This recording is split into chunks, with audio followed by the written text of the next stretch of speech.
I just said that it's easy to talk about Tao, but difficult to accomplish, especially in today's era, dominated by the civilization of capital and technology. These two forces shape our current lives, and their principles are all about addition, right?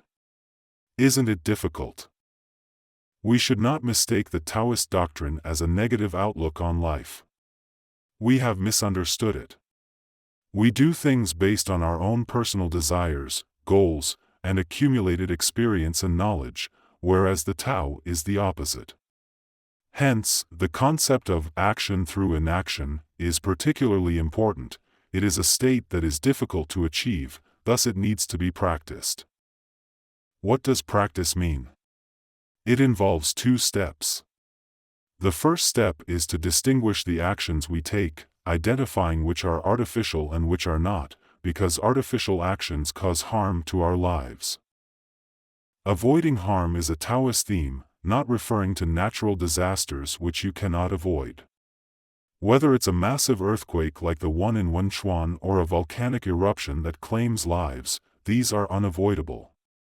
The harm Taoism speaks of is the harm within human society, all of which comes from human actions.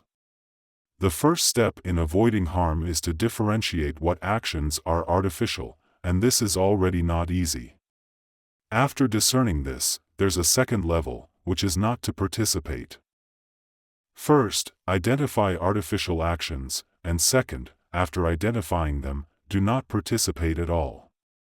Not participating is even harder. It is a state of being. What is this state called? In one word, seclusion. When we talk about hermits, we might think that Taoist teachings advocate for a negative withdrawal from the world, a non-participation in worldly life. But that's not true. As it is known among the common people in China, there are different levels of seclusion. Minor seclusion is hiding in the wilderness, which is not considered a high state. Medium seclusion is being in the world, living among everyday society without fleeing. Where is the great seclusion? It is in the government, serving as a high official. This is the highest state. Being in seclusion yet serving as a high official without engaging in artificial actions is the highest state. Recognizing artificial actions is easier than not participating. Not participating is a very high state.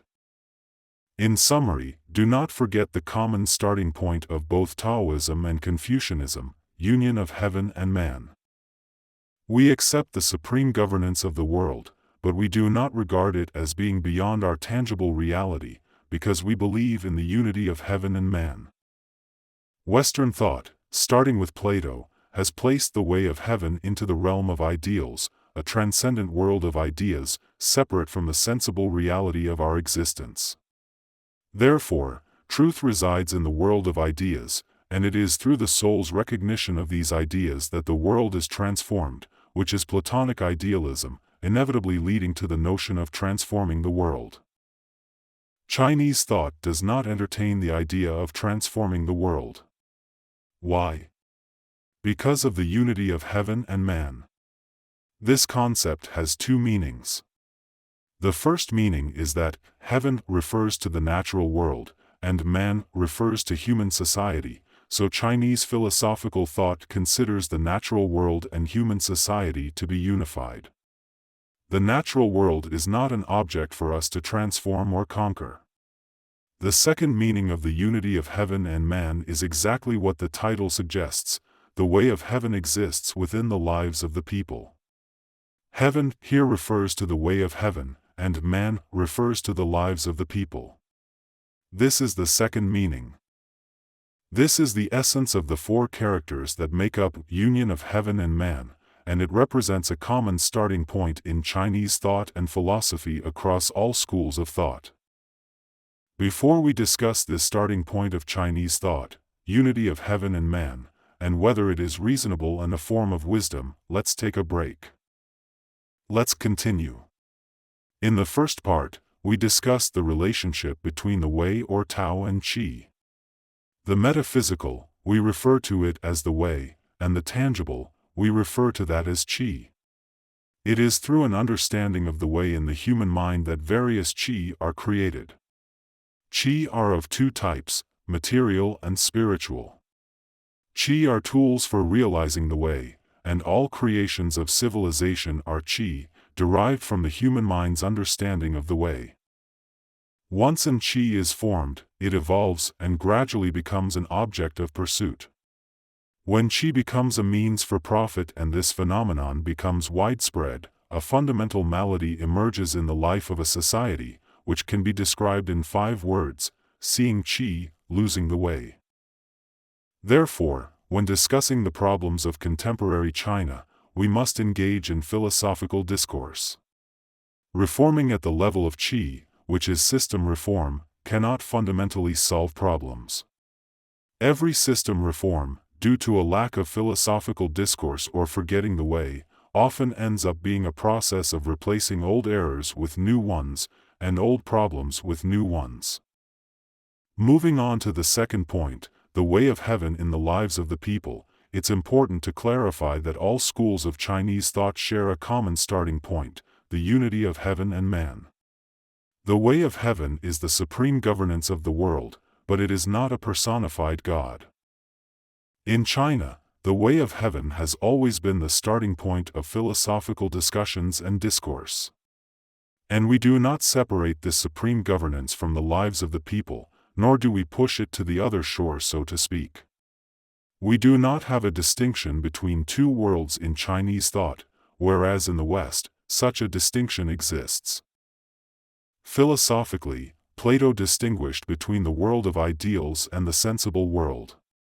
Later, Christianity separated God and the kingdom of heaven from the earthly realm. Other world, this world, such a distinction does not exist in Chinese thought. We have only one world, not two, and this world is the world of sensible life, where the way of heaven also resides. Hence, the way of heaven is in the lives of the people. Here I'd like to quote Zhang Xuecheng, 18th century CE, a great scholar, historian, and thinker of the Qing dynasty. He said something very profound: the sages seek the way, but the way is not visible. Where do you discover or see the way of heaven?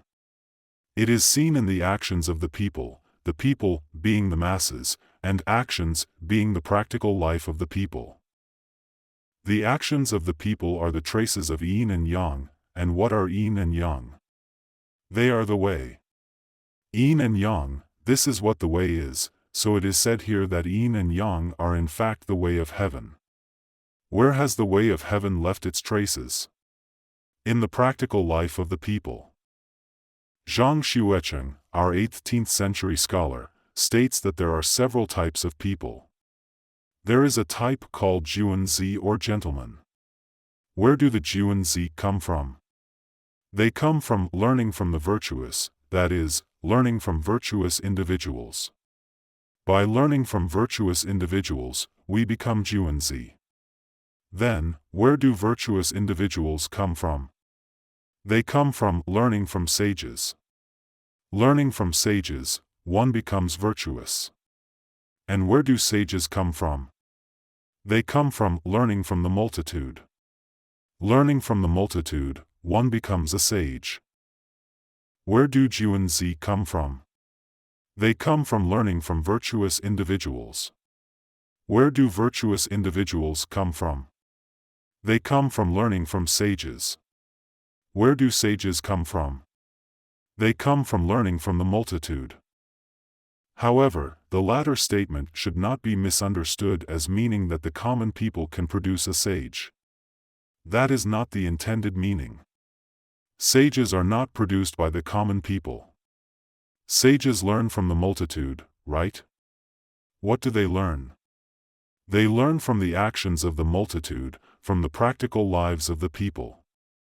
Please pay attention to this point: to observe and participate in the lives of the people, to observe and participate in the practical lives of the multitude. Why should one observe and participate in the practical lives of the people?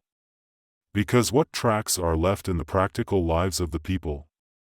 The traces of the way of heaven. The way of heaven exists within the lives of the people. So, what is the way of heaven? It is the interplay of yin and yang, the opposition of yin and yang, and then their ultimate unity. Therefore, the contradictions and conflicts in the practical lives of the people, as well as the harmony and unity they eventually achieve, are manifestations of the way of heaven.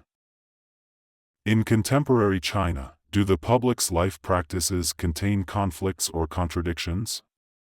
Certainly, they do. So, where do today's sages come from? They emerge from understanding the Tao through the conflicts and contradictions among the Chinese people, and then expressing them. That's how sages come to be. Therefore, for many years, I have been very opposed to a term called top-level design. I believe that if a ruling party keeps talking about top-level design, what does that mean? What has been forgotten? The essential act of understanding Tao through people's lives has been fundamentally neglected. Then we must ask, what is the basis for top-level design? Experts? Where do these experts come from? They study a lot of Western social sciences, political science, economics, law, sociology, and it's not enough to study domestically, they must also study abroad.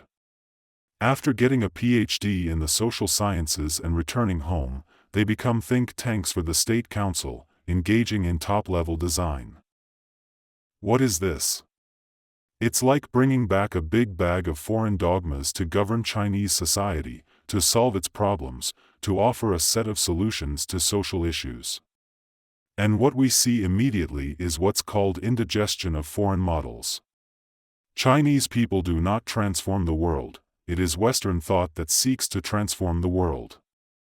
The great scholar and philosopher Zhang Xuecheng changed a word in the Great Learning, a basic document of Confucianism. The first part of the document talks about 3 guiding principles. The way of great learning lies in unwrapping one's virtues, in being people-friendly, and in stopping at the ultimate good. So, the second principle is to be people-friendly, right? Zhang Xuecheng believed that the old version of the Great Learning was wrong, that the word people-friendly was a mistake, and it should have been people-remaking. Later, the mid-Ming dynasty thinker Wang Yongming made the case to refute Zhang Xuecheng, saying that the old version was not wrong, there was no mistake. It was indeed people-friendly. How could it be people-remaking? Think about it, what does a difference in one word imply? What does remake or renew mean? It's used as a verb, right? And people is the object, right? What does people renewing mean? To transform the lives of the people, to update the lives of the people.